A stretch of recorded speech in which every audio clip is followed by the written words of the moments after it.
जय श्री कृष्णा, राधे राधे। जैसा कि आपने पार्ट 2 में देखा था कि हम अपने दुख स्नान के लिए जो अपनी बारी का इंतज़ार कर रहे थे बैठे हुए, फिर हमने भी थोड़ा प्रयास करके उस भीड़ में सम्मिलित हो गए और साथ में ही ठाकुर जी को दुख स्नान वगैरह कराया अच्छे से और चरणों में प्रणाम किया ठाकुर जी के।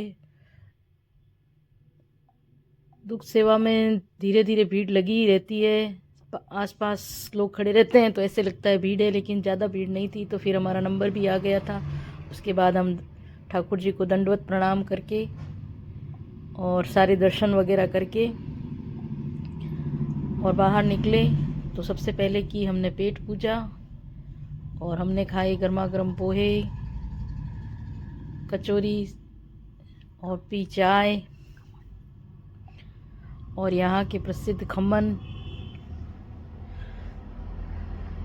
ज़्यादा नहीं खाया था, एक प्लेट में ही सबने एक एक प्लेट ली और सबने उसमें ही खाया। और फिर मेरी बेटी ने पी लस्सी।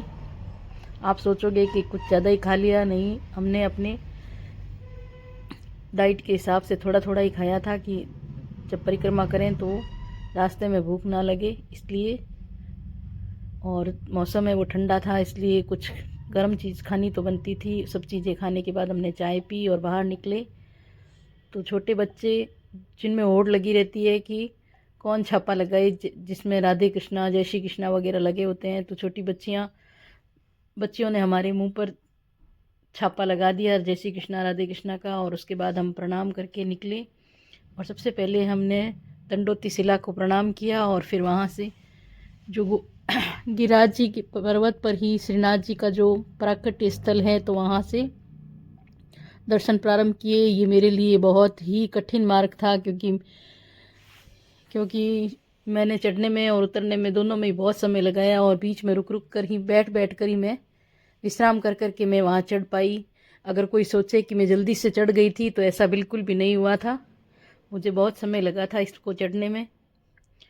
और फिर ऊपर जो श्रीनाथ जी का मंदिर बना हुआ है तो वहाँ हमने किए दर्शन। और उस दिन धूप बिल्कुल भी नहीं निकली थी, तो बाहर का जो ऊपर से व्यू देखने के लायक था।